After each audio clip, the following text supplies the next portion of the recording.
Hi everyone, welcome back to Tokyo on Fire. Today is May 21st, 2018. There is probably not one single issue that encapsulates the administration of Prime Minister Abe and also encapsulates a lot of the things that we talk about here on Tokyo on Fire than the referendum issue to revise the Constitution. Michael, the LDP got together last week and they've revised some of the rules to handle a referendum, a potential referendum, if the issue passes the Diet. It's a two-stage process. Well, actually 3 stages, because both the House of Representatives and the House of Councilors has to pass an amendment by a 2/3 majority before it is put before the people. This is all outlined in Article 96 of the Constitution.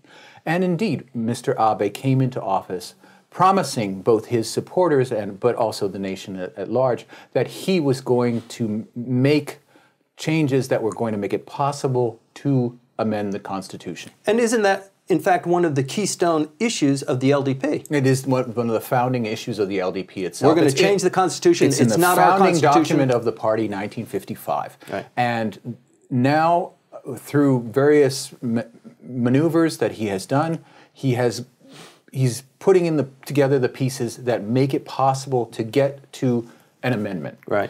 And in this last bit that he's been doing, it's been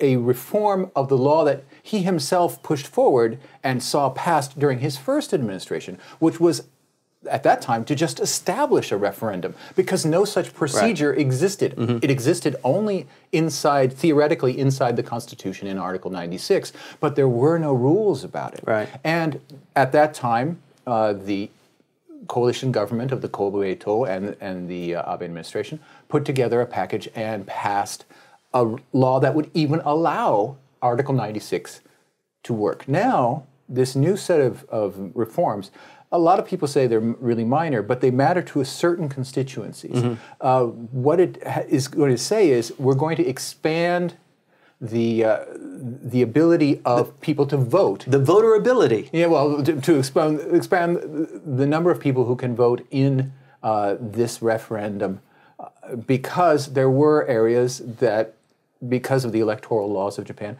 have been traditionally ignored. There is, for example, not a procedure that is really energetic and brings people in to do votes for Japanese who are overseas. And this is particularly troublesome in the case for Abe, having to do with the SDF, whether they are indeed in international dispatch over in Djibouti or in the Arabian Sea, or they're men on ships. Right. And this issue of Article 9 revision, at least the one that Mr. Abe has produced, is vitally important to the SDF.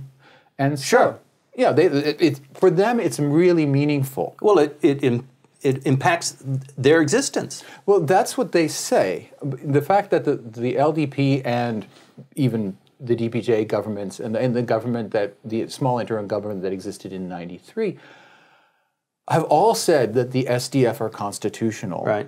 And the Cabinet Legislative Bureau has said that it's constitutional since day one. And the Supreme Court says, we're not going to touch the constitutionality issue of the SDF, so it's out of their bailiwick. Nevertheless, for the SDF itself, for the self-defense forces, it's a crucial issue that they finally be put into the Constitution, even though functionally that's not been necessary for 50 years. Right. You know, the two-step process, 2/3 of the lower house, 2/3 of the upper house need to vote that, yes, this constitutional revision is appropriate. And then it goes to the general population. It needs to eclipse 51%. So it's not even actually a revision of the rules for running a referendum. It's kind of new stuff. Even getting the SDF to vote on this, that seems to be small peanuts. But what that tells me is that just getting past the 51%, you're in the gold then. No, that's one of the ways to look at it, in that the number of people who are willing to vote for any amendment on the Constitution under Abe, if you look at the opinion polls, it looks like there's no way any amendment, even let's make the Japanese language the official language of Japan, if that were put into the Constitution. Abe is so unpopular in terms of certain kinds of his power grabs that even that could fail. Right. So you may be saying, yeah, maybe he's trying to stack the deck by getting these dispatched SDF people into the voter rolls where they normally would not be. Right. Because during the regular elections, if they're on their ships in the Pacific Ocean, they're essentially out of the process unless they did absentee voters before leaving port. Right. Well, some people will also just lodge a protest vote by not voting. Well, and the thing is, in terms of all of these things, you can also argue that, very simply, in the case of Article 9 revision, which is really the only revision that anyone really cares about, right. That the whole purpose of it is to please the SDF. If there's an even tiny fraction of the SDF that, because of their national service, cannot vote on the referendum, and the referendum fails, and let's say it fails by a close, small number of votes, there would be hell to pay. There would be hell to pay. No kidding. And you have to applaud the Abe administration for seeing that issue on this, what is otherwise a rote and not really important change to the Constitution, because everyone agrees that it's already constitutional. However, there is this incredible danger that if it indeed is brought up, and there are lots of people in the LDP, particularly Abe's faction leader, Hosoda, who have been pushing hard on this issue. Mm-hmm. And if it ever goes to a vote and it fails, the fact that SDF members could not vote for this thing that the SDF cares about deeply would be politically just a hammer blow to the relations between civilian leaders and the military. Looking at the spectrum of things that are already on the schedule, there is just a very narrow window of when a referendum could be held. It's really been, Abe has wasted a year. He declared that he wanted to change the Constitution a year ago in May. And then again on May the 3rd this year, he said the same damn speech to the same darn people, and virtually nothing had moved in the meantime. Now we have these reforms to the referendum law to get the SDF basically. Small baby steps. Small baby steps. But he's running out of time. Next year we have first the now very much thrown up in the air change over to the new emperor. I mean, that we were discussing this week. Are we really going to change the era name? Yes or no? Wait a minute, folks. We're getting close to this, that's right. And you're not sure. And we're going to change the name before the actual day. You haven't figured this part out. Right. That happens in the April-May transition period. Before that, you have the regular diet session, passing everything, getting the budget done. Mm-hmm. And you want to schedule a referendum before it becomes really crucial, which is in 2019 July, when you have the House of Councilors election. Not only that, but the LDP election for Abe to serve a third term is in September. And so after September, right? After September, before April, maybe. And you have to somehow schedule in the period of debate, which is at least 100 days, right? And so people are looking and saying, hurry it up, dudes. Right. You're not going to make the time. Mm-hmm. You're not going to make it, because even though the polls for the Abe administration are solidifying in terms of the cabinet and are solid in terms of support for the LDP, nevertheless, when it comes election time, and when you're looking at the House of Councilors election, which is traditionally the election where the people, that's where they do their protest voting. That's a long time away. It's not a long time away, but it's a long time away. But look, they could lose their 2/3 majority in the House of Councilors, and then the process is over. Well, that's why the referendum needs to happen after the LDP has its vote, whether the Prime Minister can continue or not. It's looking pretty solid for him. Let's put it that way. That at least we don't have necessarily that much play in that issue. Mm-hmm. But nevertheless. Okay, starting clock September. First of all, has it passed through the diet? No. So we have to open up an extraordinary session of the diet. Maybe 2 months, 3 months. And in an extraordinary session of the diet that is supposed to be dealing with the most fundamental law of Japan, which is the Constitution itself, you can't just do it for 3 days and then say, okay, we vote on this, and then we start the period of public discussion. It's not going to work out that way. And everyone looking at the schedule says, This is a nightmare. But it's going to happen, don't you think? Well, if it doesn't happen, then Abe will have failed. No, it's got to happen. It is one of the things that he, has as a foundation piece of his administration. And that's why we're seeing this issue being handled when there are so many other issues to handle. Immediately after the breakdown in the Diet that occurred over the various testimonies of bureaucrats, and the need to bring these bureaucrats back in to talk about Kakegakuen, to talk about Moritomo Gakuen. Boy, that sure deflated his approval ratings, didn't it? It didn't seem to have affected his approval ratings, though they are still underwater. A little bump in the road. Maybe they're hoping that's the narrative out of that. But nevertheless, a lot of time was wasted, and we're here in the middle of late May right now. There's not much time left in the overall regular session of the Diet to clean up all the other legislation that hasn't been passed so far. But pushing this first, yeah, that makes sense, because at least they want to get this done to even be close to working on it starting from the starting gun when the LDP election occurs in September. So, Michael, there are no experts on how a referendum is run because it's never happened. The Constitution has been in existence for 71 years. We're in year 72, and there has never been any revision to the Constitution. That will happen if this referendum passes. What are the logistical points of moving forward? Is it something that can happen in a 3-month period, a 4-month period? Well, the thing is that there is experience with referendums on the local level, either on the municipal level or on the prefectural level. They have had referenda before. They are non-binding, but in certain cases, the elected official who's in charge of that particular local administration has said, okay, we're going to run a referendum. If it passes, I will do this. And so they have the mechanism down. They know how these things work. It's just never been done on the national scale. And no gerrymandering.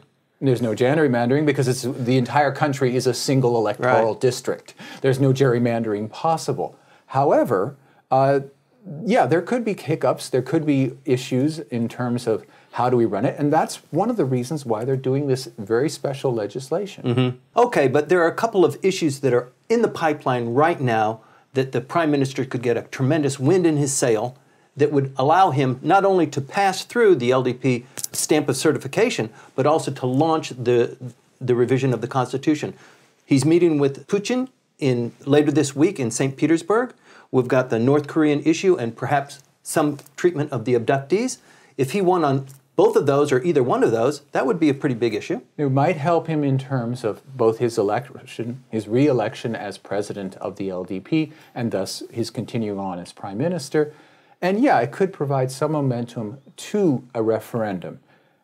Okay, get the mechanics down. That seems to be working. Have some nice video and some nice photo ops. Aren't I doing great? Aren't I doing great? Get past the presidential election. Go to actually passing in an extraordinary Diet the actual text and then put it to the public. Sure. But then we have yet to see at any point any poll that has said, we want this to happen. In terms of a revision of Article 9, the divisions are 1/3, 1/3, 1/3. 1/3 are for it, 1/3 are against it, 1/3 There's a tremendous swing vote, though. Yes, yeah, but it has been discussed since day one of the second Abe administration, since 2012, December. And the public has gone nowhere on this, so that there is not a base for the referendum, even though the mechanics are being worked out. Okay, so challenge number 1, 2/3 of the lower house. Challenge number 2 is 2/3 of the upper house. Challenge number 3 is 51% of all of the voters who vote on this referendum. Okay, 50% plus one person. Right. Okay, to be exact. Okay, so the only thing that we're waiting for is some sort of magic to happen so that the Prime Minister says, that's because of me, vote for me, let's get this referendum going and change the Constitution. Aren't I your guy? And some people are saying that you should have some kind of election, in fact, and use that as the justification for the procedure. Okay, fine, whatever. I'm not convinced that there's enough time. I'm not convinced that there's an ability to do that. But at least this week, they got at least to the point of working out the mechanics. which is where you have to go. Okay. Could you possibly put the two together, a closing of the House of Representatives together with a referendum? Is that really too much of a stretch? Shouldn't the two be separated? And if the two are separated, do you even have enough time in this world to have a snap election after he becomes LDP premier once again and a referendum? Now, you can't do it as a single object because the time that you call an election has a fixed amount of time for the election to be held, which is shorter than the discussion period that's required in the referendum law. And then they would close down the House during the election period, so it doesn't make sense. Yeah, it would make no sense. So a combined election, referendum, and a House election, no. Okay. So that's not in the cards. But what they're talking about is, okay, Abe is reaching an impasse in terms of the diet. Maybe he should just call an election. Folks, we just had an election. Yeah. You can't do this. He can do that. Yes, he can, but whether he should is the other question. And if he does throw the House into disrepute, just into the winds after less than a year, people are going to say he's just trying to hang on to power. Okay. So it's not any way except the regular format that is supposedly set down in the law in terms of the procedure. The problem is the framing. There are extraneous issues, the Emperor and the House of Councillors election, which are putting, and of course the September election for the LDP, which are putting the entire process into a vice from which nobody can see how to pry the referendum out of there. Okay, the Prime Minister is running out of time. We are too in this segment. Let's get to some predictions, Michael. Do you think the LDP will vote the Prime Minister in for a third term? I think that looks pretty solid right now. The polling has not reflected a continued decline in the ability of the opposition and rivals within the party to talk him down. Even though the mud is being thrown up, it's just kind of slithering off. It's not working. At least it doesn't seem to be causing a catastrophic collapse, which is what they would need. Right. There are a few more months left before the election. Maybe something can happen. We will see. I think it's in the bag. I think it's in the bag as well, but it will not set up a referendum on the Constitution, is my guess. Okay, let's make the second prediction, which is about the referendum. Timing of the referendum. When do you think that most likely is going to happen? I don't think it's going to happen at all. I think it's going to all go down to he tried very hard, but we ran out of time. That has happened many times in the Abe administration. His trying, not succeeding, has been a hallmark of everything that they've been doing. And that, you tried, Right. That's very good. He's been treated with entirely, many of his, of course, rivals think, way too much leeway by the public. But, on the things that he has tried and failed, there have been no repercussions. Who else is there? Who else is there? Okay, my prediction is that it will happen before February. Please stay tuned to Tokyo on Fire, where we talk about these issues and try and encapsulate them, taking divergent parts and making them make sense to you. Please stay tuned.